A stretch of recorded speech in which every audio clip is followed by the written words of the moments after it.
Good evening, everybody. I'm Isaac Sievers, the superintendent. Welcome to tonight. You are the first ones to do it this way. Typically, this program has been on a standalone night, and families would come in and we would celebrate the students as a big group with other buildings. We are trying something new this year to break it down, have them come to a board meeting, be able to recognize them. It is going to be live streamed as well, and so you should be able to share this video once it comes out with others that couldn't be here this evening and show them the recognition as well. So welcome this evening. We're going to start with a program for the students prior to the board meeting, and then you're welcome to stick around for the board meeting if you would like, or there will be a nice break and an opportunity for you to leave as respectfully as possible, so you don't have to stick around if you don't want to. But again, welcome this evening. This program started several years ago. In my first year here, we used to do a student and staff of the quarter, and we would recognize students. And it was, a combination of different things, and we chose to really lean into our mission around building community. And we try to rebrand the opportunity to recognize students who are going above and beyond in their classrooms or on their teams or in something connected to the school and building community. And so what does it look like to build community with those around us, to celebrate those things? Tonight, we're recognizing 8 students from Barry. We have almost 800 kids in the building. And so we're recognizing the best of the best. We think this is a pretty special opportunity to celebrate the things that you're doing to make Lebanon City Schools a great place to go to school and a great place for our staff. And so there are staff members here tonight to celebrate you as well. And this is really an opportunity for our Board of Education, which you don't see on a regular basis as students, to say, you're doing some great things. We want to acknowledge that in front of your families and in front of everybody. So this is not meant to be scary, little guys. It's gonna be fun, okay? This is exciting. Moms and dads, grandparents, we want you to take photos. We want you to do what you want to do to make sure that you can capture this moment. So kids, here's what we're gonna do, okay? The board's gonna step out in front of the table, and they're gonna be here in front of this table, and they're gonna call you up one at a time. And we ask that you go and stand over by that podium, and somebody's going to read some things about you that your teachers or those that recommended about you, what they said about you, and how you're building community in the buildings. You're going to get a certificate, and we want you to show that off, display that at your house. But if you flip it open on the inside of the certificate, it's going to explain in a little more detail than what we're reading tonight, the full letter that was written about you from your staff members. And so you'll come down the line after they give you that, and after they say some things about you. Parents, that's a great time to get a photo of them standing there. And then you're going to get this yard sign. And we'll give you an opportunity at the end to pick up the metal stakes over here, but we don't want you to hurt yourself or anybody else, so the yard sign stakes are not attached. And we hope that you can display that in your yard and then give you the opportunity to brag about your kid a little bit, right? What does it mean to be a community builder? Let me tell you what they said about my kid and what they're doing at school. So moms and dads, please take photos. This is an opportunity for you to capture the moment as well. Okay? Does anybody have any questions before we get started? Smile, enjoy the evening. This won't take very long. And then at the end, this won't take very long for this beginning portion. At the end, we ask that you'll come back up and the whole group will get one photo taken together with the Board of Education. And that will be kind of the end of the ceremony before we get started. Okay? Awesome. Congratulations. Thanks for doing great things to make Lebanon City Schools a great place to be. We're proud of you, and we'll start with the program. So.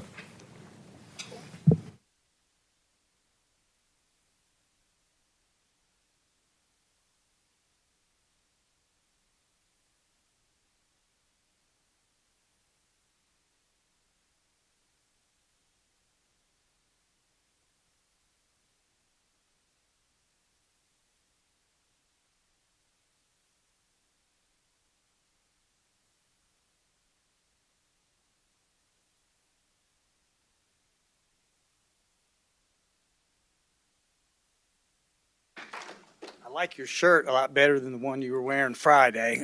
Chase's kindness and leadership come naturally. He doesn't wait to be asked. Chase encourages others to do their best, asking thoughtful questions that raise the level of class discussions and celebrate the successes of his peers.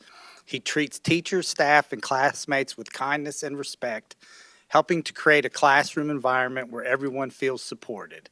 And he was nominated by Miss Eversole, Miss Lindsay, Miss Luke, and Miss Pitzer.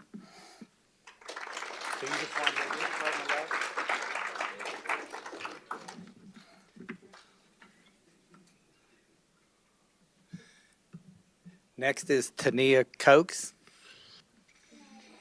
Tania. I'm sorry, darling.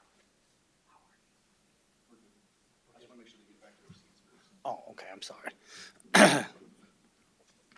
As a community builder, Tania is a quiet hero, showing kindness, courage, and strength without seeking attention or recognition.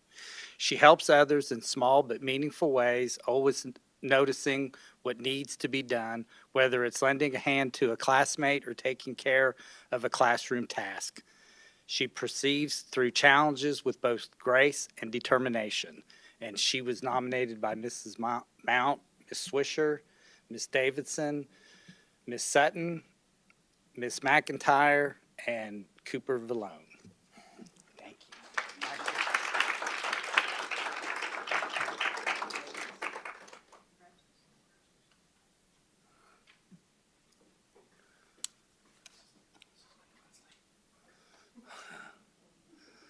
All right.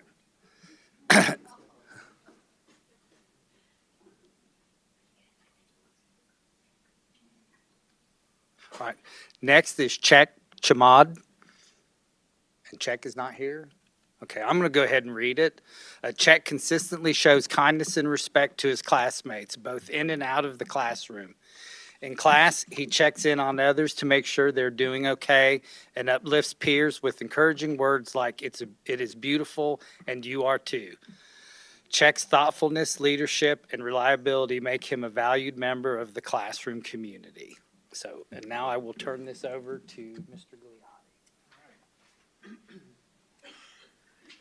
I'd like to introduce Emerson Long.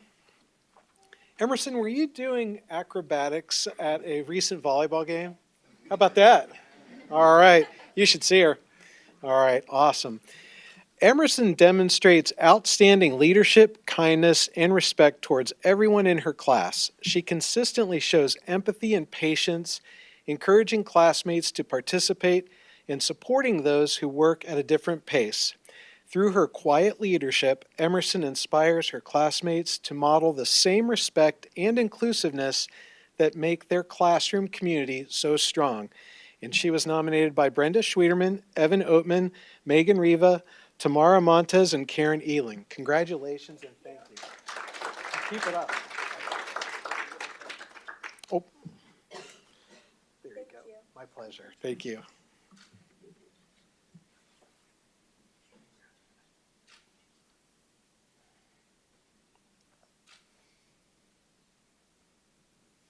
Excellent. Let me introduce Josie Chadrick.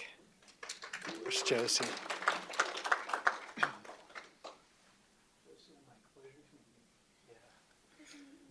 Awesome.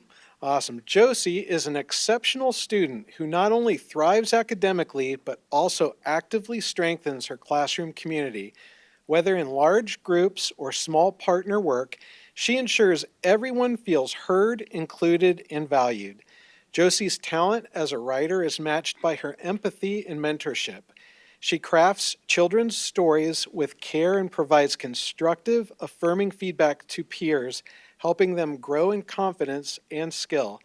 And she was nominated by Mrs. Collins, Ms. Schroeder, Mrs. Dillon, and Mrs. Pothest. Congratulations, Josie.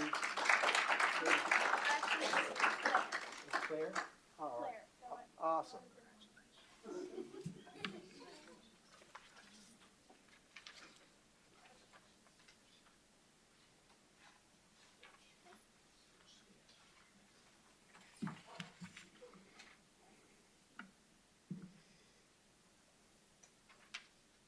Lucy Fields. Congratulations. Lucy is a dedicated teacher's assistant and is always eager to help both teachers and classmates. She consistently looks for ways to contribute, whether it's passing out papers, organizing student mailboxes, or making sure materials are ready for the next lesson. She is kind, humble, and always ready to lend a hand, never seeking recognition for her efforts. Sincerely, Mrs. Stotts, Miss Davis, Miss Frank, Mrs. Finnan, Mrs. Barger, Mrs. Carter, Miss Renfro, Miss Landis. Did I miss anybody? Congratulations.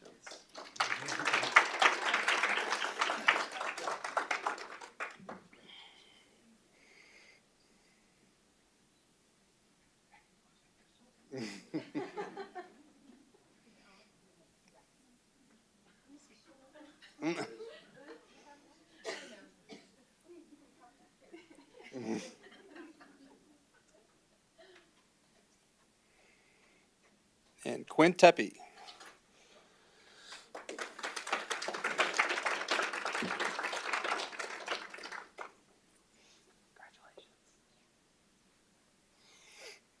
Quinn is a natural leader in her math class, or math group, patiently explaining each problem and making sure everyone understands before moving on.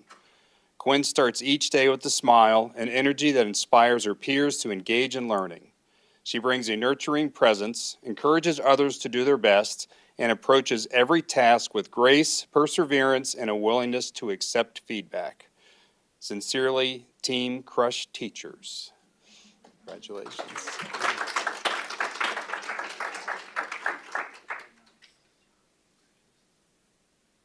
And Jennifer Dalton, please.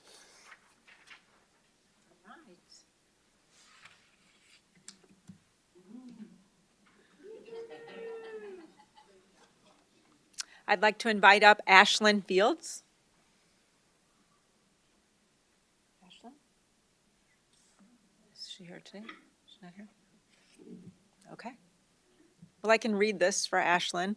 Ashlyn actively looks for ways to include others, reaching out to classmates who may feel left out and helping them feel connected, whether in the classroom, during Girls on the Run, or across a team. She also models service by noticing needs and helping without being asked, erasing boards, assisting with lost items, supporting absent students, or brightening someone's day with thoughtful gestures like a boo basket. Ashlyn is a student who exemplifies kindness, service, and leadership. And this is from Corinne Brown, Renee Meyer, Sarah Sargent, Brennan Huddleston, and Angel Sanchez.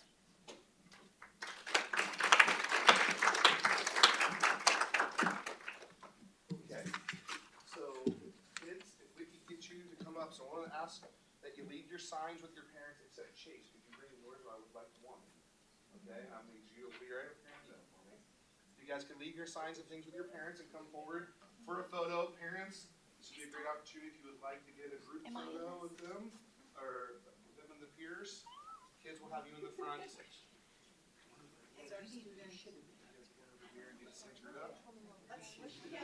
Squish together.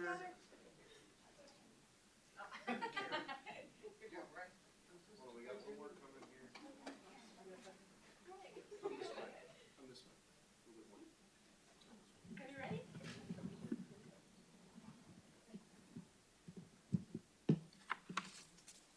We'll stay here and smile as long as possible.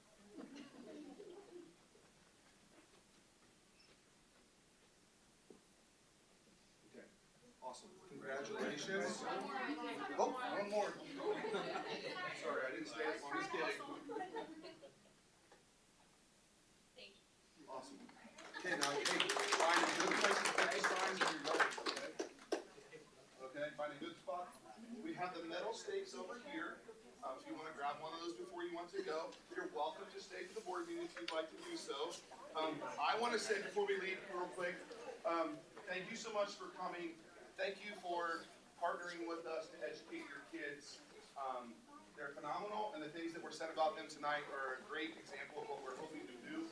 I also want to thank Wits Frozen Custard. You'll notice that they're the sponsor of this program, and so there's a little thing down the bottom sign. But I look forward to seeing these signs every time I drive around town. Even if you live in a neighborhood that has an HOA, just put it out anyway. Okay? Thank you very much. Have a good evening. Congratulations. Good evening. It is 6:03 p.m. and I would like to call the Lebanon City Schools Board of Education regular meeting to order. If everyone could stand and join me to the Pledge of Allegiance. Forward march.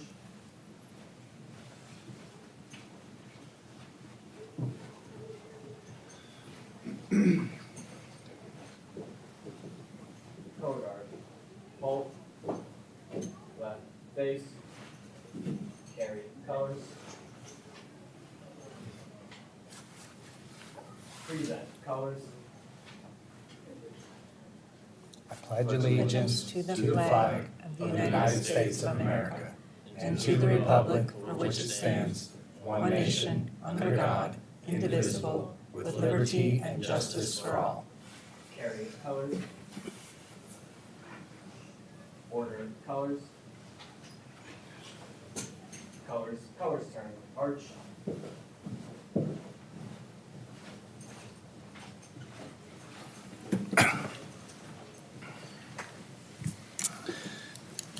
They're going to join us in a minute. Moving on to agenda item number 4. Ms. Irvin, roll call, please.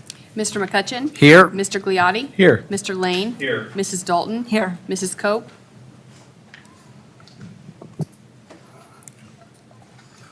Our ROTC people are in with us, and if you guys could just introduce yourself, your grade, and your rank, and what did we decide you were going to talk about which college you would want to go to and Yes, what sir. you're going to major in, right? I'm Cadet Captain Henry Pizza. I'm a junior at Lebanon High School, and I'm going to go to BYU for the ROTC program and for their aerospace engineering programs as well. Hello, I'm Cadet Senior Airman Mike Cattell. I'm a sophomore this year, and I'm going to be going to Mississippi State University for their ROTC program and aerospace engineering program as well. I'm Cadet First Lieutenant Wilson. I'm a junior, and I want to go to Wright State University for their ROTC program, and I want to major in being a mechanic. I'm Cadet Senior Airman Ethan Fear, and as I'm a sophomore, and as for college, I'm undecided, but I am going to major in mechanical engineering. I'm Cadet Staff Sergeant Ismael Batista. I am a junior at Lebanon High, and I want to go to the Air Force Academy to become a future officer in the military.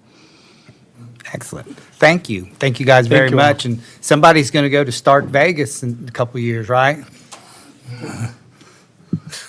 Henry, what college did you say you wanted to attend?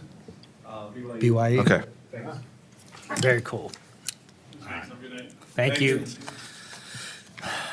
Agenda number 5, I need a motion to adopt the agenda as presented from our regular board meeting dated November 10th, 2025. So moved. Second. Any questions, comments about last month's agenda? Corrections? This month. Oh, I'm sorry, this month, I'm sorry. Hearing none, Ms. Irvin, roll, please. Mrs. Dalton? Yes. Mr. Lane? Yes. Mr. Gliotti? Yes. Mr. McCutcheon? Yes. Motion carried. Agenda item 6, communications report. A was hearing of the public. There are none. B is student board member update. Ms. Berger, I will turn the floor over to you. All right, I'll get started with our first thing, LHS field trips. When I was talking to Mr. Brunk about what I should bring up, what I should speak about. I'm new here. When I was talking to Mr. Brunk about some things we want to talk about at this meeting, he was super excited about our field trips. I have a list because field trips have grown in popularity at the high school. So on the right is a list of all the classes, and there's so many more, but the classes that have taken field trips so far this school year. As someone who's currently studying education and who wants to be a future teacher, I think experiential learning is so powerful and has so many benefits to it. So I'm really excited that so many classes are taking field trips and taking learning beyond the classroom. So career experience in our low incident classes, their programs are kind of known for going out in the community and learning beyond the classroom. I know I took career experience last year, and we did so many field trips. Every week I was at a business or a meeting. I know they just went to Clinton Memorial Hospital and did some shadowing there, so that's extremely cool, and getting kids out in the community and just job shadowing. Our sciences have grown their field trips quite a lot this year. So I know Caesars Creek, our environmental science honors went to Caesars Creek and did a little research there. Zoology went to the zoo the last few weeks, and then in a few weeks we're going to the aquarium. And we did a scavenger hunt at the zoo, so we're taking the learning beyond and trying to apply it on our field trips. Conservation science went fishing and canoeing, and I know that is a fan favorite. There's some pictures there on that, and just the kids are so excited to go out and fish and canoe. And then this is a new one. Anatomy is planning on doing some Sinclair lab. They're going to go to Sinclair and do, I don't have all the information on it, but some cadaver virtual lab, and I'm really excited for them. Our family and consumer sciences, our fashion and interior design went to Hobby Lobby to explore some different fabrics and the fashion part of their class. And then they're going to Westcott House Tour to touch more on the interior design part of that class, which is so cool. And I know in that class, I'm a very visual learner, so I would have loved to go out and see the things in person. I'm really excited for them. Our foods class went to Jungle Gyms, which is so perfect, getting so many different cultures and different types of foods all in one field trip. And then they've also gone downtown Leb and talked to some of the business owners in Lebanon and just kind of got to experience our hometown food. This one I have become aware of more recently. Our English class is going to the Cincinnati Shakespeare Company, and they're reading a Shakespeare play in class, and then they're going to go watch it, which is so cool because I love Shakespeare, but it can be hard to get through, so knowing you have that at the end would be so cool. And then our IT and engineering classes take several field trips to take what they're learning in the classroom and applying it outside. One of our biggest events in November is the Lebanon Bridges program. They just went this past weekend, so they got back on Saturday. Each year, different teachers and staff around the high school nominate students to go to the Bridges program. And it's kind of the idea of combining different social groups, kids who probably aren't in the same classes or extracurriculars, and just building connection and having a positive influence. I went to Bridges last year and came back with so many friendships and connections that I still see in the hallway, and I'm like, hey, you were my Bridges buddy, or we roomed together. And it's so cool just to come back from Bridges and have those connections with, I didn't take class, I'm either not in the same grade or not in the same classes or we're not in the same clubs, but I made so many connections. And taking that back to the high school has such a positive impact, and just seeing different kids talking to each other and laughing and having fun, which you probably wouldn't get without the Bridges program. So that picture in the top right is the group that went this year. So I just got that picture this morning. They came over the weekend and came back Saturday. My last two updates. On November 21st, our sophomores are going to go and experience the Career Center. I took this field trip. All of the sophomores took the field trip our sophomore year, and it's so cool. I thought I knew what the Career Center was before taking this field trip. I was like, yeah, they do heavy metal and all kinds of fun little labs. But going and actually experiencing the Career Center and the different opportunities they provide, I think I did cooking classes and vet science and early childhood education, and going and seeing how those programs work at the Career Center. I considered the Career Center for a while, but my program's at the high school with Teacher Academy. But I'm really excited for them. They're going to go and explore the Career Center and see if it's an option for them to take their junior year. And then my last update, I mentioned this, brought it up at the last meeting as a rolling agenda. Student Council is taking on different community service projects. So our juniors, the last few weeks, went to Family Promise, and they cleaned 5 rooms for new families to move into pretty soon. They said it was hard and really challenging and took a while, but there's some pictures of all the juniors that went, and then some of the things they did. They cleaned toilets and walls and floors and bed frames. So, and then our seniors, and coming up in December, we're going to volunteer at the Ronald McDonald House. I think we're going to do a little cookie craft with some of the kids that are currently there. I'm really excited for that coming up. Caitlin, do you know if they were able, I know we had a group of students that outfitted and remodeled one of the rooms. Do you know if you heard any updates on whether that is one of the rooms that they went and cleaned that's being used, or do you know? I'm don't not know? really sure Okay. with that. The other thing is just to point out about the Career Center Exploration Days. It's an opportunity for all sophomores to do that. We've been talking with the Career Center about ways to continue to advance programming and maybe consider some things in-house as well. Obviously, Mike has talked about this multiple times. They're at capacity and turning students away. And so we've begun the conversation of, are there programs that our students are interested in at Lebanon High School that we could do that obviously that don't need the fire science labs or welding labs or things like that, that we may be able to offer some things like we do with Teacher Academy in-house. So that's part of the programming discussion that we are having in addition to allowing students to explore the option of the Career Center like this, so. Thank you, Ms. Berger. Moving on to item B or C, Superintendent Report, Mr. Severs. Yeah, so the first thing is an annual requirement that we have that I make the board aware that we are following, and we have adopted and are enforcing a nutrition standards policy that considers the requirements of Ohio Revised Code and governs the types of food and beverages that may be sold on the premises of its schools. This information can be found on our website at the Food Service Department page or in Board Policies 8500, 8540, and 8550. Annually, I have to say to the Board of Education, we're complying with the law.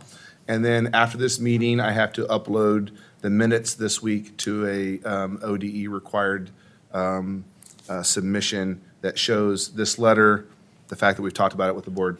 Are there any questions about school nutrition department at Lebanon City Schools?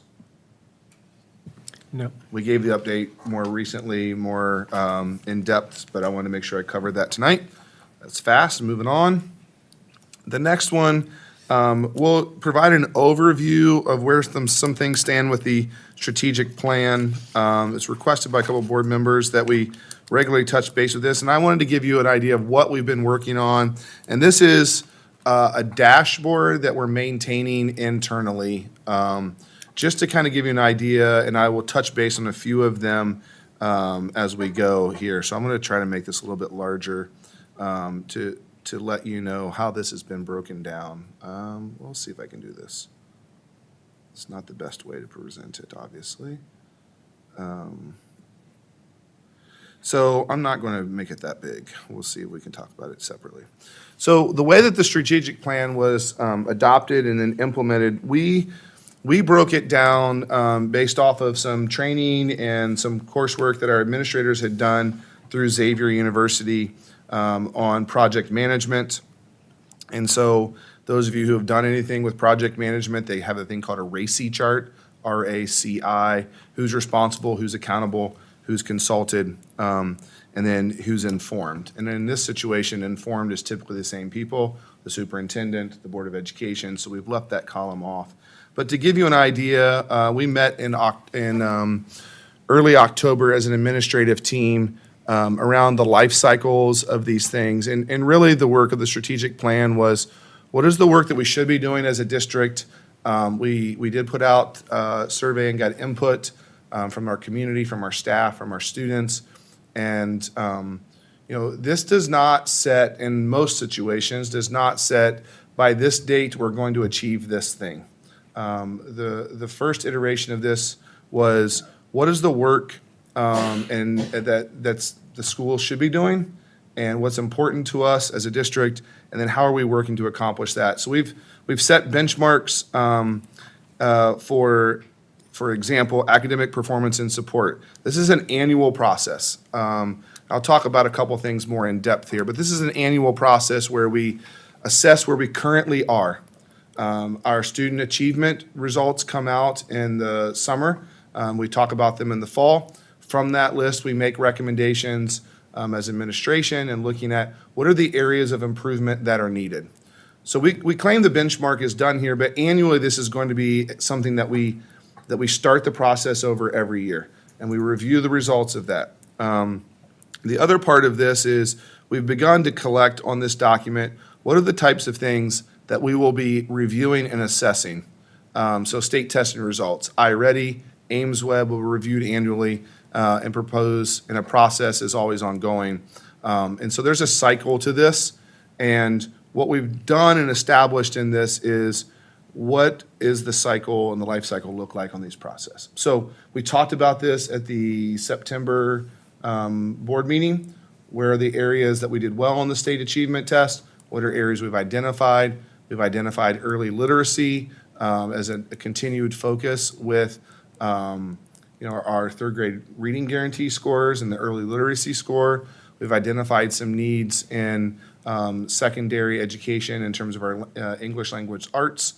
The recommendation phase of that is what do we need to implement in order to move forward with improvement in those areas. So by March, we're looking at the conversation between October and March internally as administrators is, do we need to add curriculum? Do we need to add support? Do we need to add staffing? Making recommendations, that way by the end of the school year, we can implement something and then begin the process of measuring the implementation of that again. I will use an example of last year and what we did. We identified that we had some gaps in achievement through these scores. In looking at that and making recommendations, it was identified that in certain areas, we did not have a unified and aligned curriculum. And so we then moved forward with implementing, adopting a new math curriculum or English language arts, depending on where those things were. And now we're spending the time this year through the implementation of that, and then we'll begin to see, in the years to come, the effectiveness of it. It's a cycle. There isn't a place where we set on the strategic plan, by 2027, we're going to achieve X things. But we are looking at sub-score data. We are looking at student achievement. And so down the list, you'll see these things. Behavioral support. We spent a lot of time in board meetings over the last year talking about how the district and administration responds to discipline in the buildings and behavioral support. And so we've done benchmarks of that. We've implemented programs. I talked earlier this school year about how we were changing the student code of conduct, and so we have better data in order to report back on that. And this is an ongoing process. So we have, as we look down through here, you'll notice that green is the benchmark is completed. In some places, the benchmark is still ongoing because we're looking through safe and inclusive schools. There's a survey that has been given, and we're using that data now to collect where we are in terms of the annual cycle of assessing how we're doing as a school district.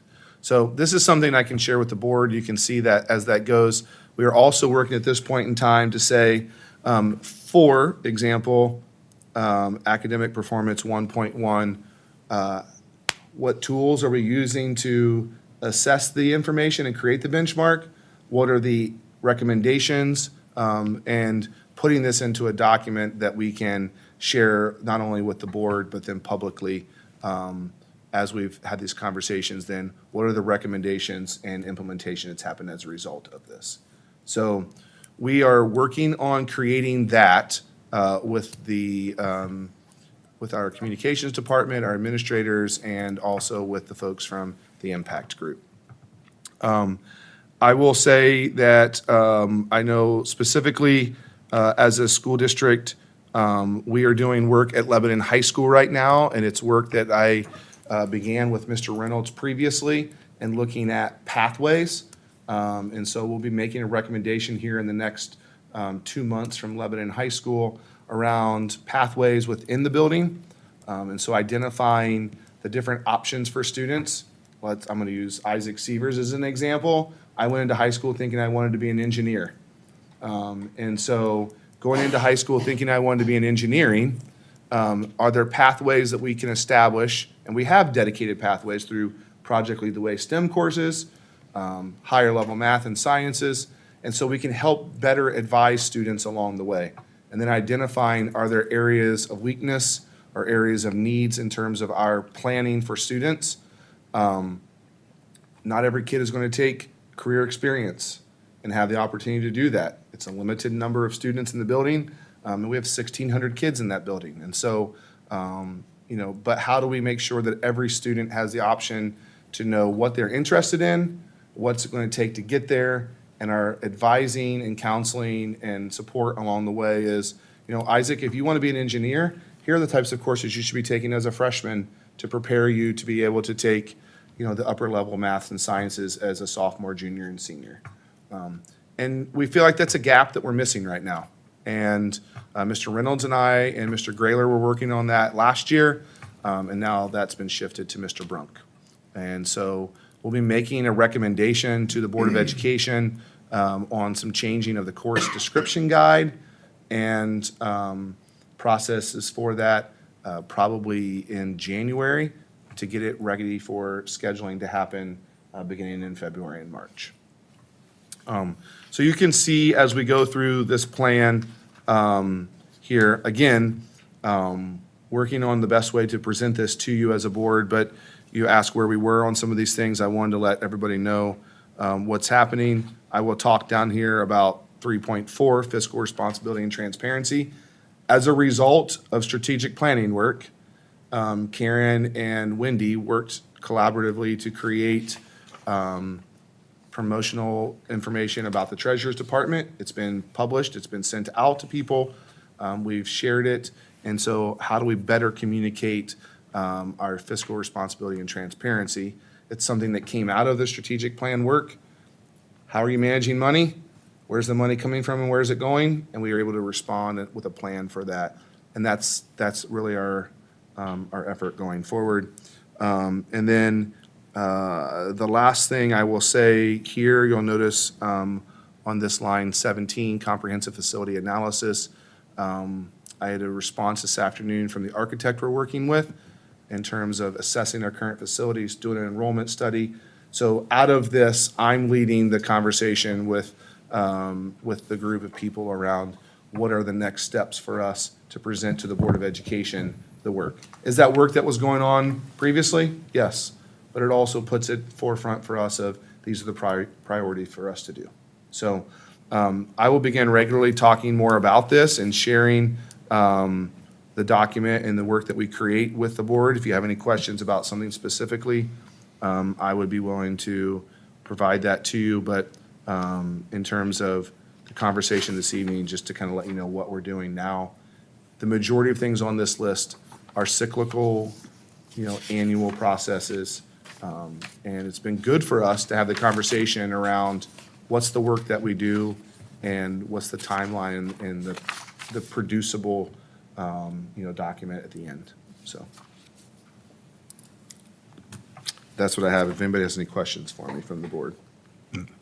I like how this is laid out because it's really clear on what projects that you're working on, and then it looks like it's assigned to the various people, which I thought is what the impact group initially wanted to do, is like there were assignments for everyone to take part in. How is the impact group still involved? So they met with us in October. Well, first of all, Karen and Wendy have worked with them directly on producing things that are, they understand how to communicate about fiscal transparency and things. Nobody wants to read a 5-year forecast. So how can we produce the information that is viewable and understandable? So they've worked specifically and directly with them on that. And then the person who worked on this plan came to administrative workshop that we had in October and worked through this document with us, and now is kind of working through the conversations that we had for 3 or 4 hours that day to say, what are we producing that allows this work to continue to kind of be seen by people. And we spent a lot of time assessing what we were even supposed to be looking for in this, right? What are the things that we do that give us data to begin with? We have a lot of really good things in place, but conceptualizing it and putting it into to work. I think in talking with the impact group, we started from a place of nothing, right? We didn't have a strategic plan. We didn't have a whole lot of these documents in place and things in place that were processes. And so as we work through this, what's the next step of this look like, and maybe honing in on some more deliverables and, outcomes that we have, so. And how long will they be with us to work this plan? I mean, we can bring them back as much as possible. What we purchased at the beginning was the initial process and then the one-year check-in. Okay, so we're about at the 1 year. Yeah, and we've point. purchased hours from them on the collaboration side of things because they do a lot more of the production of materials. I mean, they are a marketing company as well, and so that's one of the things that they do, Okay. so. Any other questions? I will continue to work, and as we have some of these documents finalized, share it with the board and continue to bring it back and then determine the best way to share it with our community. If I will share this document with the board tonight so you can see the progress, and if you have any questions, let us know. There are certain things that we did not prioritize getting on because we were doing other work. So for example, making sure athletics, arts, and extracurricular activities, it was brought up in the survey to look at, make sure those were still relevant and current for our students and what we made available. We haven't started that work. Our goal is at the end of the year to do some student surveys and start doing some benchmarks on how many kids are participating in what we have, and then move forward with that. So there are some things that aren't started, and that's on purpose, because there were a lot of, different ideas in here. Right, So- makes sense. If anybody has any questions, let me know. Okay? That's it for me. Thank you, sir. Moving on to board committee reports. Ms. Dalton, student achievement, please. Okay, give me a second, sorry. Sorry. Nope. As the official sharer, I have to shift here.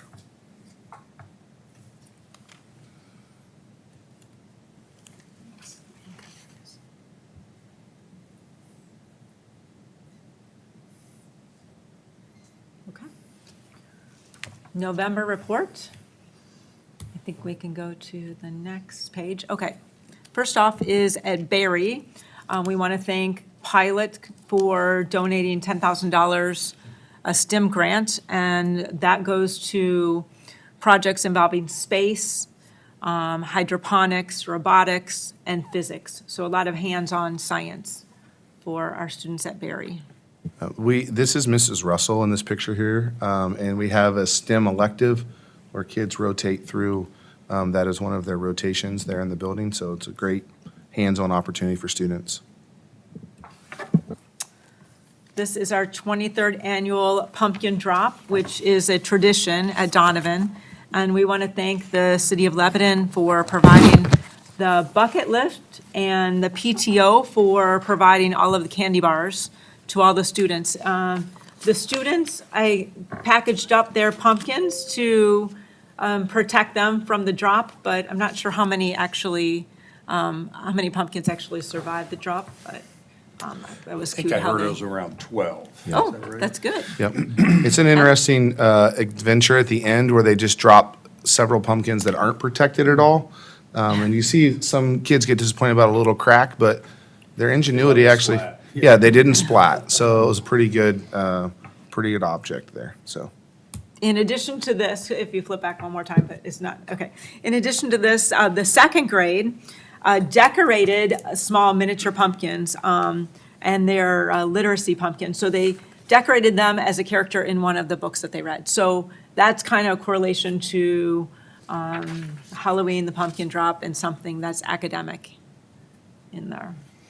Okay, moving on to our junior high, the SpongeBob musical, thanks to the theater department and to the teachers and volunteers.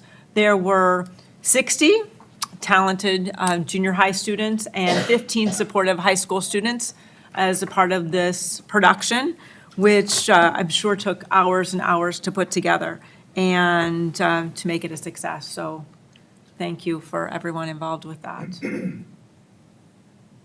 And then along with our food service, I think this is a really cool hydroponic farming and hands-on learning. And our high school students are involved with this in just growing the food that they're using in the cafeteria. And that just goes to show how important quality food, healthy food is to our staff in the cafeteria, which is a great thing because it used to be just open up a can and put it in a tray. But I think it's much more than that now, which is great for our students. Yeah, the child nutrition department has really grown under Megan Grippa's leadership. That's Megan there in the middle and her assistant, Amy Euchre, and they are phenomenal. This was an idea they wanted to pursue and track down, and it's been a great way to introduce kind of farm to table, but not really farm, hydroponics instead. So my own children are like, "Did you see we're growing vegetables at the high school?" And I said, "Yeah." Like, "How's that working? There's no dirt." And I said, "Well, you should ask the question. They'll give you a lesson." So. Okay.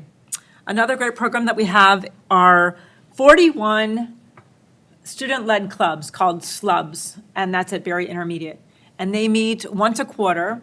And again, thank you for the staff and teachers that are taking the extra time after hours to help participate in monitoring these clubs. But it really just builds what we're hoping into our schools, where there's a lot of students working together, finding new interesting things, and the communication is key. And they get to do something that they're most interested in after school, and hopefully meet some new friends. And continuing on with one of the things within our strategic plan, which is as part of our survey, was the mental wellness of our students. And these are Wednesdays, and something that we may take for granted, but it's just a gratitude of every day. And they say that just expressing gratitude actually increases some kind of chemicals within your brain to just make you happier and probably more productive in the day. So this is a good way to start each day, or at least keep it in mind. And also I wanted to note that part of the video series, it's the 1 in 5 series through Children's Hospital, is talked about this month, ADHD, and ways to help parents and students interact. And I think it's 1 in 9 students might have some degree of ADHD. So if you didn't see that, you can find it online or contact our office and get connected to that particular program, because there's a doctor that talks about this and just some solutions. We have made an effort on Wednesdays through social media just to share things. Another thing that we're going to begin to try to share as resources to parents is called pocket strategies. The pocket strategies come from 1 in 5. 1 in 5 is a organization that we partner with, but really just strategies for parents to have conversations with their kids to try to reduce the stigma of mental health issues, but also just like how things are going, right? Like, I get tired of asking my own children, "How was school today? What did you do?" And so to mix up the questions that you ask your kids, also some strategies for staff members as well. And so this Warrior Wellness Wednesday is just a way for us to kind of share information with the community about some things that 1 in 5 is sharing with us that we're trying to pass along, but also be more intentional in some of the things that we're going to be working towards as a district in saying, parents, here are some resources to help you with your kids at home. So not everybody knows how to have those conversations with their kids. And so we can give them some tools. We think that will be better for our students and families and strengthen the community that we have. So be on the lookout for those pocket strategies. We start sharing them as well. And the last slide that I put up here was, we get a book as we get a magazine as board members every quarter maybe. And I was reading through it, and these are some suggestions that schools should be working towards. And so I was reading through this whole article, and I summarized it here. And I'm like, we have been doing these for like 3 to 4 years now. And we've been working through our mission, human connections, listening before reacting, understanding how different people react to the same experience, school culture, accountability and care, human-centered leadership, and long-term support structures that align with our goals and values. And I was really happy because these are things that are coming out of the state that they're saying we should be working on, but we've been doing this for 3 to 4 years now. So Nice work for what you've been doing to implement these things. It. That's it. Thank you. CAT Committee, Mr. Gliotti. Our meeting is scheduled next month for December the 19th, and we will have an update at that time. Excellent, thank you. Mr. Lane, Warren County Career Center. Oops, correction. I said December, November the 19th. My apologies. I don't have an update. Our board meeting for this month is actually Thursday of this week. All right. Agenda number item 7. I'm going to need a motion to approve the minutes from our regular board meeting on October the 20th, 2025. Second? Any questions or corrections? Hearing none, Ms. Irvin, roll please. Mr. Lane? Yes. Mrs. Dalton? Yes. Mr. McCutcheon? Yes. Mr. Gliotti? Yes. Motion carried.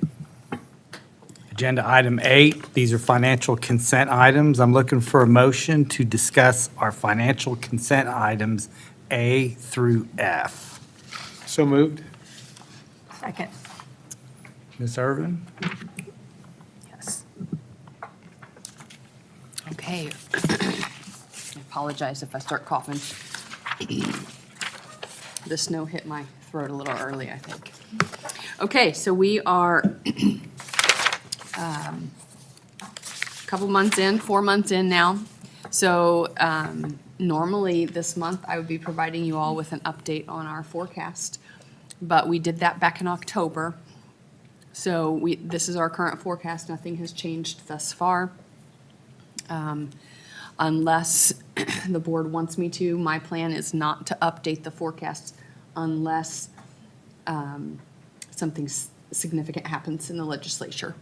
I will be required to update in February coming up. So I will do that, but if something significant does come out of the legislature before then you'll probably see an update. But for this meeting, we're just going to keep using the October forecast. So just a reminder there, we're in fiscal year 26, and we are in a downward trend right now where our expenses are outpacing our revenues. The next slide is just a reminder, we're looking at needing new money in school year 28. So 27, 28. We are exploring different options and ways to look at that, and that is something that we will talk to the CAP committee about. As we start that downward trend, it's pretty hard to come back from that in just standard operations. So we have been talking as a committee, but we will continue those in a much more serious conversation about how do we navigate these next few years. So looking at our 4-month trend, we are right in line with our forecast, so to speak.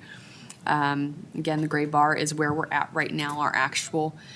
You see this very natural trend that we see every single year.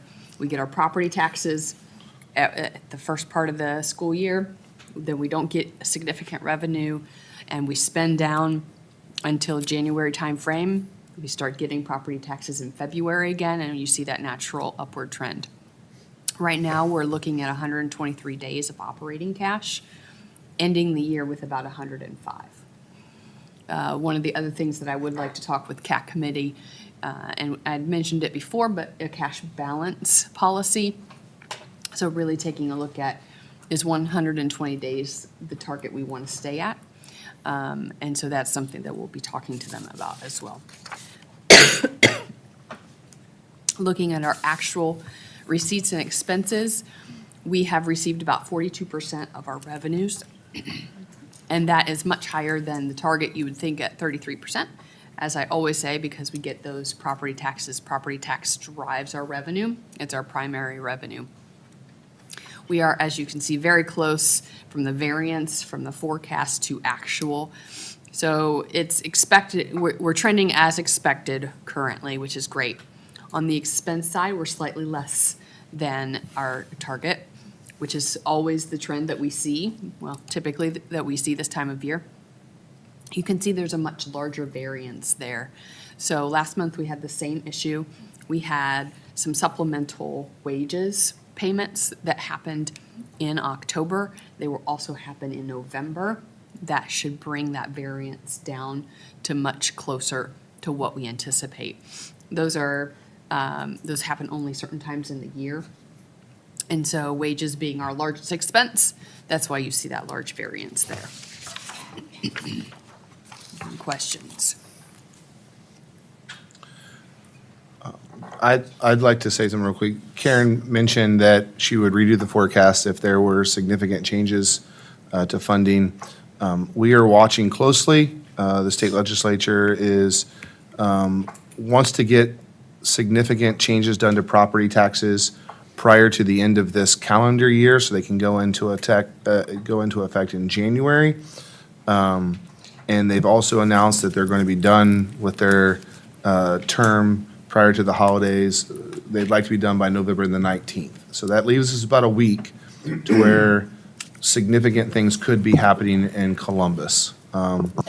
So I'll be sharing two things tonight with the board. I would like your, one is the strategic plan thing we just did. The second thing is Warren County School Districts would like to send out a joint letter to our communities explaining what's going on, just kind of drawing attention to what's happening in Columbus, but also why are we seeing property taxes rise at the level that we are seeing them? And the biggest connection to that is we're seeing a decrease in state expenditures per pupil. And so as the state spends less per pupil than the national trend and average, that requires the burden to be shifted back to local taxpayers. So property taxes are the symptom of a much larger problem. When I came here 4.5 years ago, Lebanon City Schools was receiving 32% of our state share revenue, of our state revenue. So if we were supposed to get, $5,000, we were only receiving $1,600 of it. That number is actually closer to 8,000, but I was trying to do easy math in my head. So now that state share index is down to 10.48%. Because as property taxes have risen locally and as income has risen locally, the state says we're going to give places like Lebanon less money. That's how the formula works. So the formula is giving Lebanon City Schools less money to operate, which means that the burden is shifting to the local taxpayers. So that's why property taxes and things like that have gone up. So we would like to just make people aware. This is a joint letter. People all over the state have done it, just kind of explaining what's going on. Property taxes, we don't like rising property taxes any more than our neighbors do. We're paying them ourselves, and so I would like the board members' kind of blessing or questions about that letter before it goes out. And we're trying to work on that collaboratively with the rest of the county. So I'll share that with you. If you could provide me some input, that would be great. Excellent, thank you. In your financial consent items, B is a list of monthly reports. C is your amended appropriations. D is your amended certificate of estimated resources. E is a list of donations, and thank those people very much. F is then and now, I believe, is over, Butler County Education Service Center. Any questions or comments about A through F? Hearing none. Ms. Irvin, roll, please. Mr. Gliotti? Yes. Mr. McCutcheon? Yes. Mr. Lane? Yes. Mrs. Dalton? Yes. Motion carried. Agenda item 9 is a public records request. There were none this past month.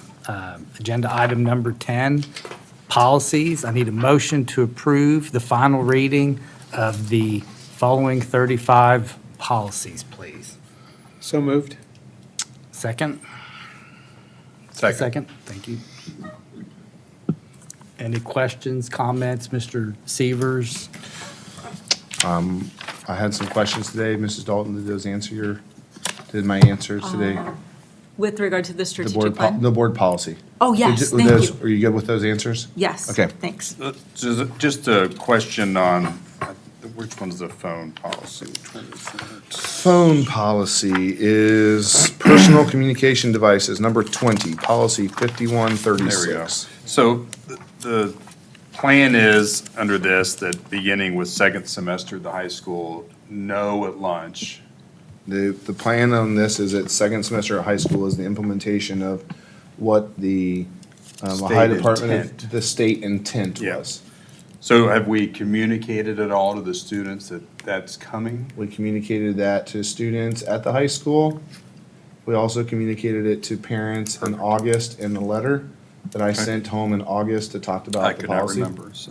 Yes, and we'll follow back up again. There was a difference between the language of the law and the intent of the law.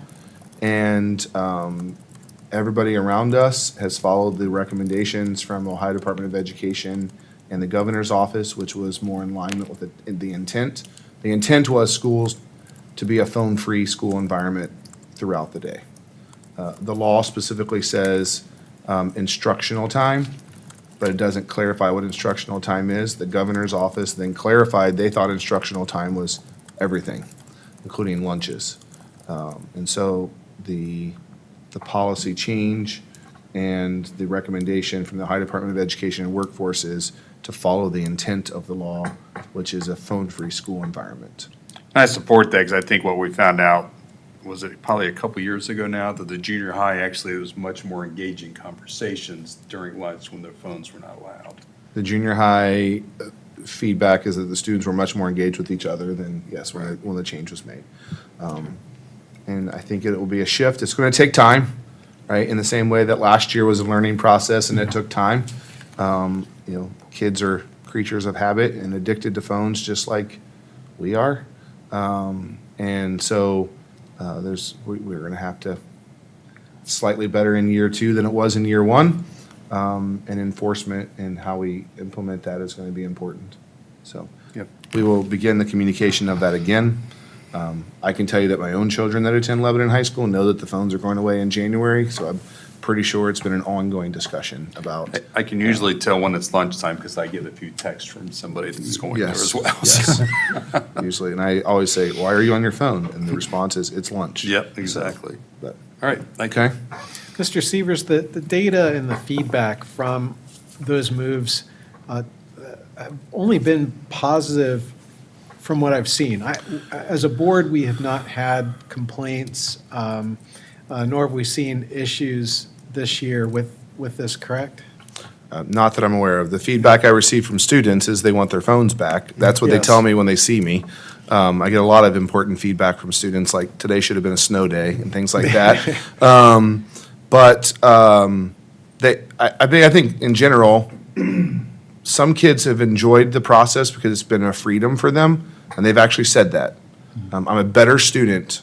A member of the high school student council last year in the spring, when I did an end of the year meeting with them, the kid said, "This isn't going to be popular in this room, but I'm a better student because I don't have a cell phone in the building."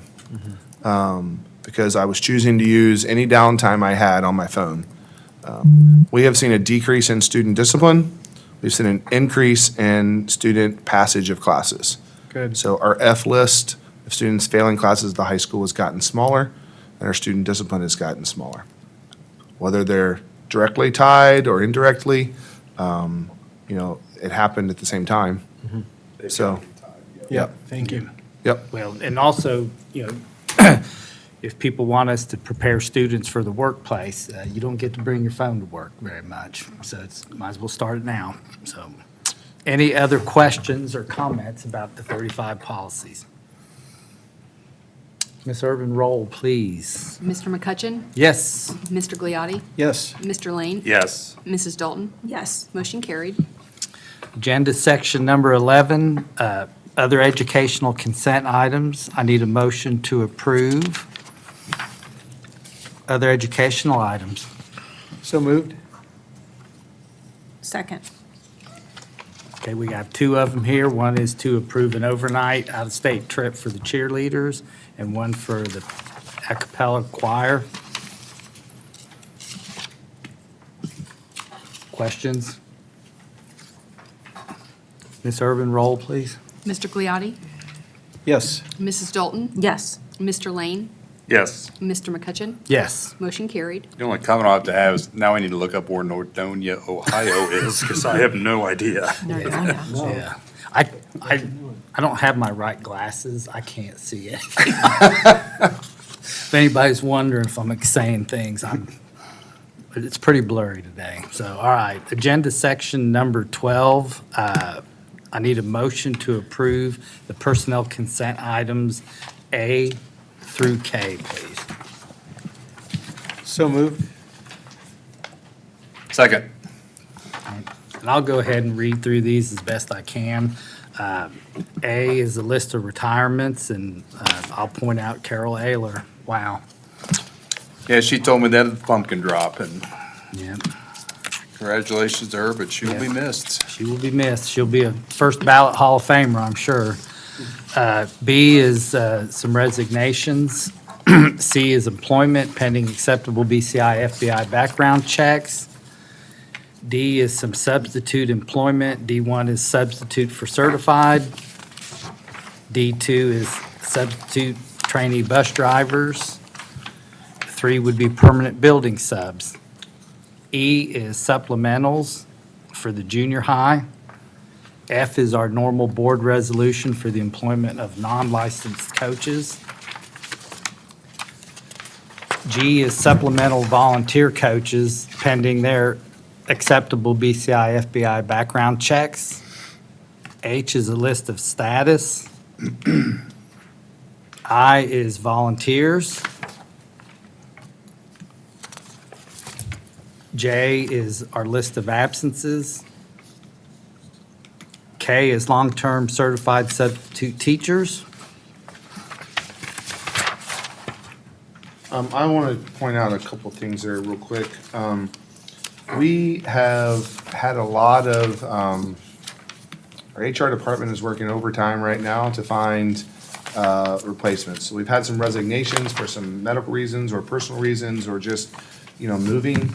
And we've also had a lot of medical absences this year for, medium length of time, 6 to 12 weeks type of thing. So we're working to put certified substitutes into those positions. Teacher misses a day or a couple of days here or there, we fill it with, the substitutes we have in our buildings. But we're working really hard to find certified folks that are, if it's an intervention specialist or a math teacher or something long-term, and we know the staff member is going to be out for a while. In some of those circumstances, we've been unable to find somebody at the regular rate of pay as a substitute. And so in high needs areas where we need to have somebody that understands the content and we can't find them at the substitute rate of pay, and we've had to go slightly higher than that, which we have the authority to do. But we wouldn't do that unless it was a long-term, position where the staff member is going to be out for a while. And so you may recognize on some of these, their rate of pay is higher than others.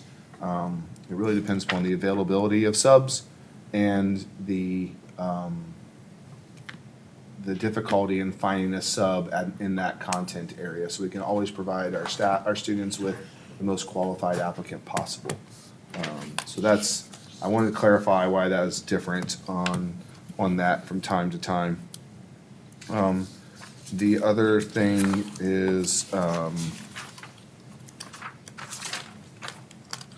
you'll notice that every month we continue to bring back folks that are interested in driving a bus or working. We've got 4 new trainers on the list this month. So even though we've had turnover in that department, our folks down there are working really hard to find replacements and make sure we can get back to fully staffed. And so we continue to thank those folks that are willing to do that. We have a net positive this month? I think we have a net think we positive do, this month. yeah. So those are the typical things we normally talk about in a board meeting, so I wanted to make sure I pointed that out on how we're doing in our transportation department. Sorry, Mr. McCutcheon, for cutting you off there. I don't know if I know where you were when I started talking, but I apologize for that. Nope, you're good. Anyone else with comments, questions, or concerns about A through K? Hearing- Just maybe one more. So the jailers, and I know we've seen others put through retirement. Are we pacing about the same as last year with the STRS changes? or- We are not. So currently, I think we have 4, maybe 5 retirements. Last year, we had a lot. The rule change to go to 32 meant a lot of people were eligible. Right now, I would be shocked if we have anybody retire that hasn't already told us. We typically, our contract says if they let us know prior to December, they don't have to go through the evaluation process this year. That's in the state law as well. And so we typically get most of them by this time unless something changes. So We I, might see a few more next month. we may see some in December, but I think we're trending way down from the retirements that we had last year. For sure. We do anticipate that, based on information our administrators have received, that next year likely will be a bigger year than this year. So last year was big, a little bit of a dip this year, and that they're more eligible next year than there were this year, so. All right, Ms. Urban, roll, please. Mrs. Dalton? Yes. Mr. Lane? Yes. Mr. Gliotti? Yes. Mr. McCutcheon? Yes. Motion carried. Okay, agenda section 13, other business, and I'll do motions for both of these individually. So I'm going to need a motion to approve section 13, item A, the agreement between Lebanon City Schools and the Enrollment Management Services, LLC. So moved.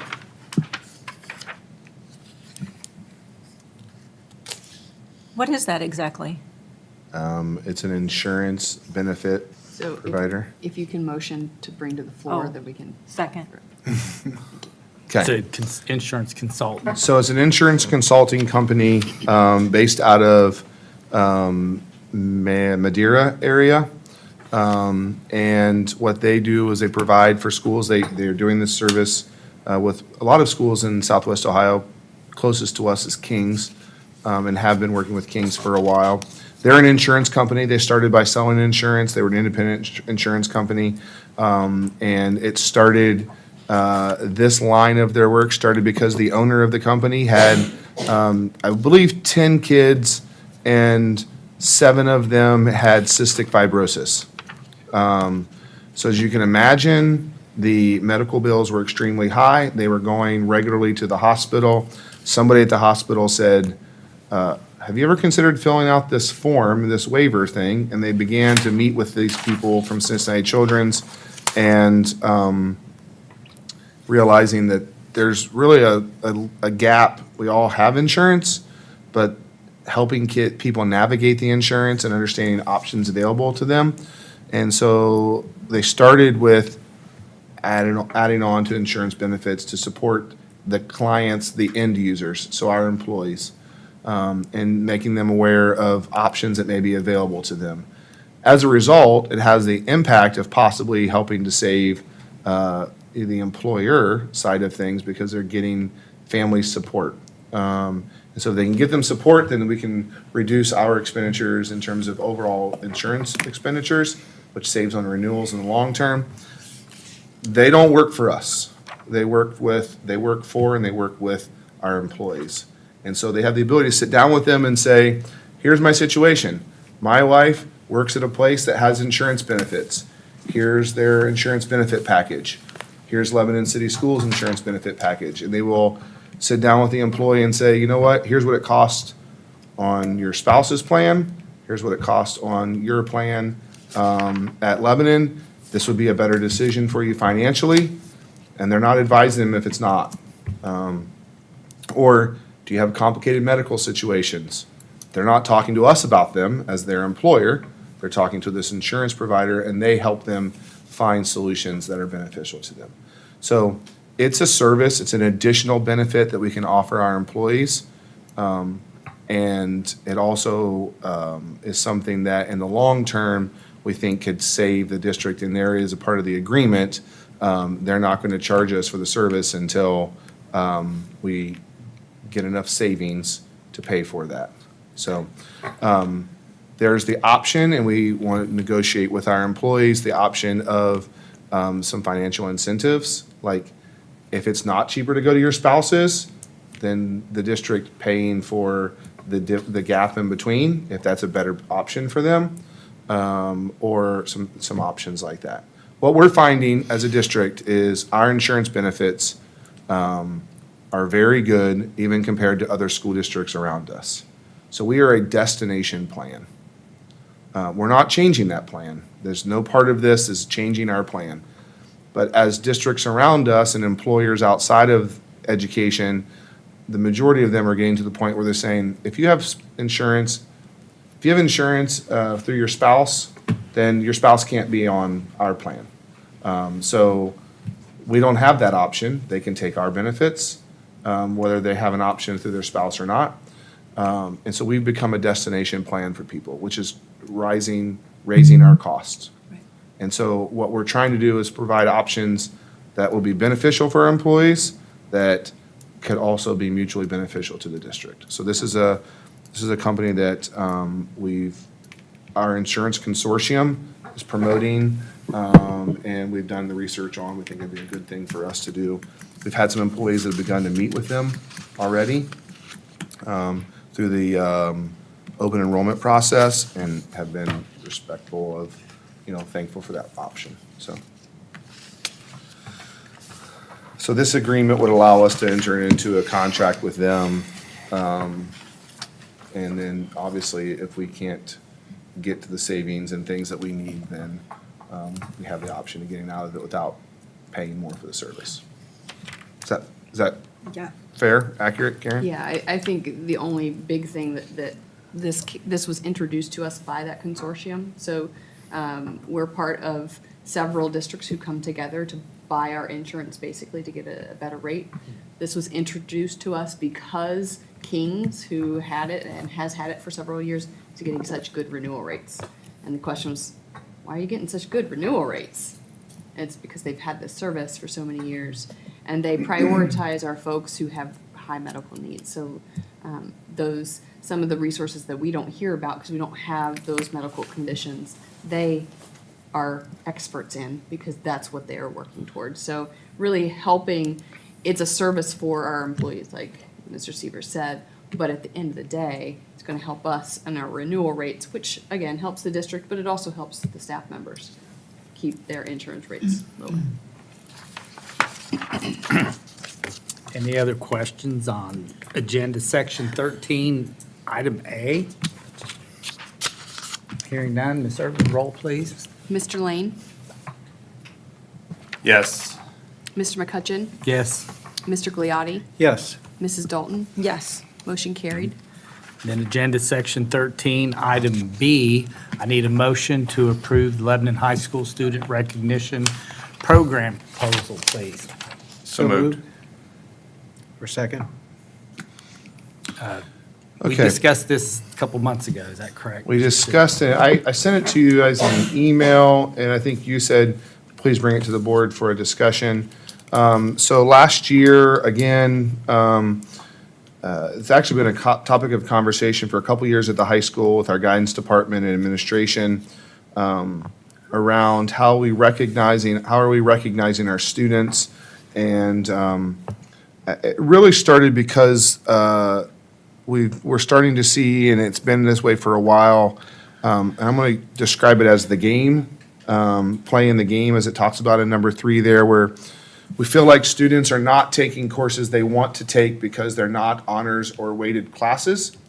And so they're either choosing to take the class without being enrolled, and sort of, what's the word I'm looking for? Audit the course. Because they want to take orchestra, for example, but if they take orchestra, there's no way that they're going to be able to be the valedictorian or salutatorian, because it's going to hurt their GPA even if they get an A. Now, most students are not playing the game, but the students who are the highest achieving students that want to be valedictorian, salutatorian, they figured it out on what classes they can and what classes they can't take. And in some way, the administration and counselors and even students in this discussion at times have said, like, I wish I could take that class. I would like to take that class, but I know it's going to put me out of the running for one of these two designations. The second thing is, there used to be scholarships available and tagged to being a valedictorian and salutatorian. For example, Wright State University, you got a full ride if you went to Wright State, if you were the valedictorian or salutatorian of your high school. Those no longer exist in most places or any place because most people have gone away from that distinction. Students are getting honors credit and an increased GPA for taking a class through a college campus, even if it's not an advanced course. Because College Credit Plus law states that it has to be a weighted course if it's a college course, even if that course is not any more rigorous than our general education classes at Lebanon High School, which a lot of times they aren't. So we're seeing this happen, and what the administration has asked for, and actually they made changes in last year's student handbook and the course description guidelines to remove any mention of the word valedictorian and salutatorian. But they didn't include in those things when it came to us for approval that they want them to go away or how they want them to change. So the recognition proposal here would be honoring students with an honors with distinction that achieve at a specific level. And so the belief would be that this would cut down on the students who are playing the game, would actually increase the number of students that felt like they were free to take the type of enriching courses like art and music courses and things that some of them have chosen not to do. I had a conversation several years ago with a student who likely would have been a valedictorian or salutatorian, but they made the decision that they were going to take orchestra and band because that's what they wanted to do, knowing full well from the very beginning of high school that meant they did not stand a chance at winning valedictorian or salutatorian. And they were one of the smartest kids in the class and knew that was a decision they were making. So that is sort of the reasoning and rationale behind it. And they've put together some criteria of the types of kids we're talking about here anyway, right? The students are receiving a 30 or higher on the ACT or a 1360 or higher on the SAT. The students who have a cumulative GPA of 4.4 or higher on a weighted scale. They're trying to find what is that top tier of students based off of this that still is going to be a distinction that is something that is good for them to do. At least one honors or AP class in math, science, social studies, and English. World language component, similar to what you have with the honors diploma. And then taking at least 29 credits, which is more than you're required under our graduation requirements. Yeah. So the 29 credits is something that is basically incentivizing students to continue to take courses in the building. And so what I'm asking the board is really the board policy doesn't mention valedictorian, salutatorian anywhere. Our course description guide and student handbook no longer are mentioning these things. It's something we will still continue to offer until something like this were to go into effect. But would the board support moving away from valedictorian, salutatorian, moving towards an distinction with honor, an honors with distinction for students in a recognition like this? Originally, the request was supposed to be coming to you under the previous administration, and it would have been something that was included in the handbook for this year. And so we thought we originally were wanting to start with the current freshman class. They don't have a GPA yet, and there are no games for them to play yet. But if you would like to move forward with it, we would implement it either with this freshman class, or we could wait and hold it off to the 8th grade class. So I'm bringing it to you for discussion. If tonight, I would say if you need more time, there are 3 options that you have as a board this evening, because it is a vote. You can vote to say yes or no.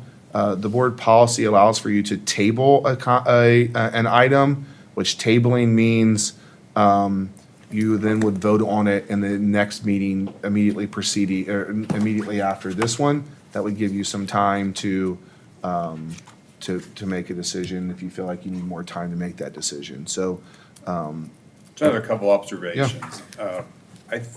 Under 4, you read these off, so C, I think clearer wording is at least one honors or AP class in each of the following. Because, again, you don't want someone that's a freshman or eighth year this year coming back and saying, well, I took an AP math class. I know it says and, but, right? The other one is 29 credit hours seems really high. That's one study hall. That's 1 year with no study halls, right? To get the 29 out of 8 periods.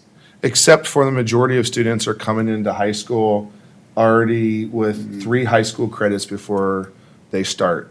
Health, So, but we're not communicating that 29 to the junior high, right? This doesn't implement at the junior high, so if they don't do that, they back themselves into a corner at the Where they high have to school. It had to be 7, 7, 7, 8. And if you're in honors classes, not having a study hall, is brutal. God bless you for that. That's brutal. If you're in 4 AP classes and not giving yourself time to do Okay. work. I just think that's too high. If it's at least, even if it's 28, it gives them an opportunity to have a study hall every year. Okay? Is there a target to the number, like top 1% or top 2% of students? I think they've or- looked back at the last couple of years to see how many students this would be, and tried to apply this criteria to students that are currently or recently at Lebanon High School. And they're talking like 8 to 10 students a year. So 2 to 3%. 8 to 10, somewhere in that ballpark. And I think as they draw that line, those are, the people in the room are saying, yeah, those are the top kids in that class, type of conversation. So, that, without saying we want it to be the top 1% or whatever it was, because there are always going to be ebbs and flows in terms of the academic level and courses, of classes, but, this was a specific criteria that they would, set to, but I think that what they're saying is, like I said, 8 to 10 students. Okay. So, Mr. Lane, are you suggesting we table? I would just, because mine are only suggestions, so I would suggest we table so Isaac can take back to the group and say, what do you think about this? And if they come back and say, we want to keep it 29, I'm not going to vote no because they said that. I just think that's an aggressive number myself. And I think the clarification on C, it could end a discussion 4 years from now with a student who thinks they made it and they did not. Understand. Is it to table, Ms. Irvin, or is it to reconsider? Currently, the motion on the floor is to discuss and approve. Okay, So if you want to table, you'd need another motion. okay. Well, I'm fine. I wonder what the teachers think. Were teachers involved in this? It's my understanding that it's been a topic of conversation with their department chairs and the BLT, but I don't have that answer for you right now. I could probably, if this is something that you don't want to vote on tonight, you wanted me to get more information on that, then I will let you know what the answer to that question is. I'm just curious what the teachers.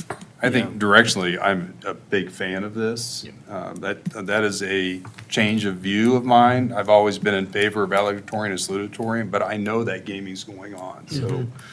And it's gaming that, in my opinion, penalizes the student doing it because they're not taking some of the stuff they'd love to be in, right?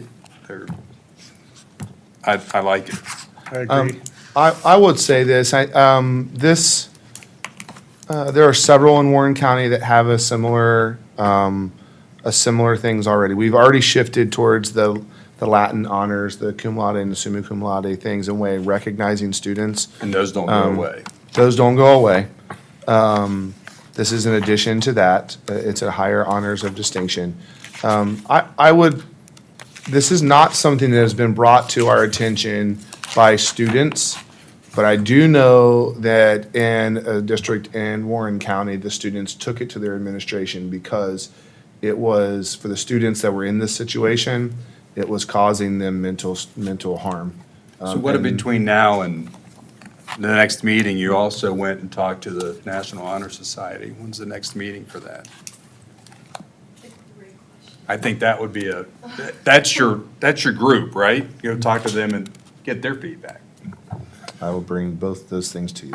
I think that'll be great because it's a lot of, I mean, there's so many students who are in National Honor Society who are doing that and like competing for valedictorian. We have right now, our senior class valedictorian is in National Honor Society who's done that and audited classes and everything. So I think that's a great thing to bring to NHS. When we started this process, I told you that we would ask your opinion as a student on some things. So I can't ask, and I will ask students, but do you have an opinion on this proposal as a student leader? I think it's great because I'm someone who did that when my freshman year. I've always been someone who's looked forward to senior year and graduating with honors and graduating. And I personally haven't taken classes that I've wanted to take. I love the art classes at the high school. I think they're great. Ceramics was my favorite class I've taken, but I didn't take it solely because it would affect my GPA. So I think it's great to implement something that would kind of like shift the focus away from achieving. And I knew I was never going to get valedictorian or salutatorian, but that was always something I kind of strived for, and it did defer me from taking classes I liked. So I like the idea of shifting focus rather from achieving valedictorian and salutatorian more towards taking what you want and setting you up for the future and having fun in high school because I have taken CCP classes so I can build my GPA. I think it's other thing to point out is the governor started a scholarship several years ago that goes to the top 5%, I believe, of every graduating class in the state of Ohio. And so if those students stay in state and attend a school here, they qualify for a scholarship. And that has widened that a little bit to get outside of trying to fight for the valedictorian and salutatorian and still having some sort of positive impact. And the kids we're talking about here, you're getting A's in everything if you have a 4.4, even if you're taking unweighted courses. Those high GPAs in some ways now are not what they used to be because of the amount of courses that now qualify for honors or weighted classes because of College Credit Plus and those sort of things. So I just think I fully support this. I think it's a good move. I would not have brought it to you did I not, but I understand your questions and can go get some answers on those prior to next month. So, yeah, I think you would need a different recommendation. If you don't have to vote on anything tonight, but I think saying we want to bring this back for a discussion would be, we're not voting yes or no, but we'd like to motion to table it and bring it back next month. So one other thing, the 6A says students be evaluated if there's recognition after first semester. Is third quarter a viable option? And these kids aren't going to have senioritis, let's be honest, right? But it's closer to graduation. It has to do with the GPA. GPA is only changed at the end of semesters. Okay, And so it really has more to do with the GPA portion of it. that makes sense. So we need a new motion? I need you to make a motion if you want to table it. Do you make the motion? You guys, So- you can. You asked me, according to my book, you make the Okay. motion. I'd like to make a motion to table this until the December regular board meeting. All right. Do I need to read off what the proposal is, or No, just? you just. We got it. Then we need a second. Is that correct, Mr. Irvin? Second. So, okay. So it is moved and seconded that we table the motion. Those in favor of this motion to table, say aye. Aye. Aye. Aye. Aye. Opposed, nay. There we go. Did you say nay or vote nay? I knew I was going to use this book.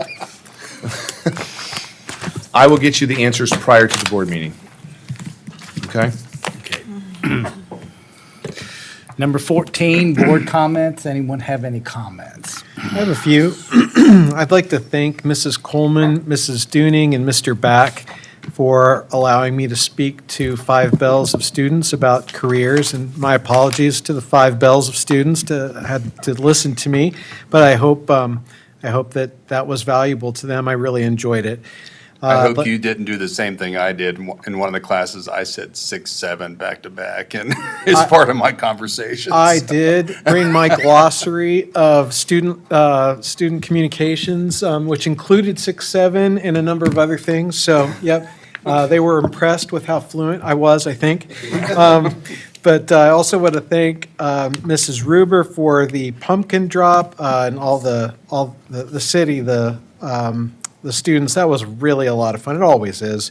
Also, I think I might have mentioned, but if not, also wanted to congratulate the band and color guard for their creativity and the quality of their community performance that they did. I was very impressed, and got to see a lot of things this last month, but I want to congratulate the girls volleyball, attended their postseason play there, and the varsity football team. Very good seasons. Enjoyed cheering those teams on, and look forward to visiting a lot of our other events and programs that we've got coming up. And of note, the volleyball team who put up a good fight against the now state champions. Absolutely, yeah, a solid performance. One to be proud of. Ms. Dalton? Okay. Yeah, I wrote this down because I wanted all of my focus to be on this meeting. But I think that it's important that I say this. First, I would like to express my gratitude to everyone who supported me during the election. It's been quite some time since my name has appeared in the newspaper, dating back to my days as a swimmer in high school and college. Like Riley Gaines, I stand firm on my principles, truth, and integrity. And as these qualities are vital to my role on the school board, I feel it is important to address the recent article published in the Cincinnati Enquirer. Firstly, it is essential to clarify that the school board election is a nonpartisan race. Every candidate, whether they openly acknowledge it or not, has received endorsements or support from political parties, whether the funding or personal backing. I made it a priority to fully disclose to voters who endorsed me so they could make informed decisions. I even indicated my conservative affiliation on my campaign signs. Secondly, I invited you to review my record over the past 4 years. It demonstrates that I have not tried to establish a separate Republican faction on the board. My focus has consistently been on serving all the students and representing our community as a whole. Lastly, I wanted to address the false accusations regarding my supposed obstruction of Mr. McCutcheon's campaign signs on the polling locations. This allegation is untrue. Not only was I running against Mr. McCutcheon, not running against Mr. McCutcheon, but I also had no intention of opposing my fellow board members with whom I worked with over the past 4 years and hope to work alongside within the future term, which was why I ran for the unexpired term.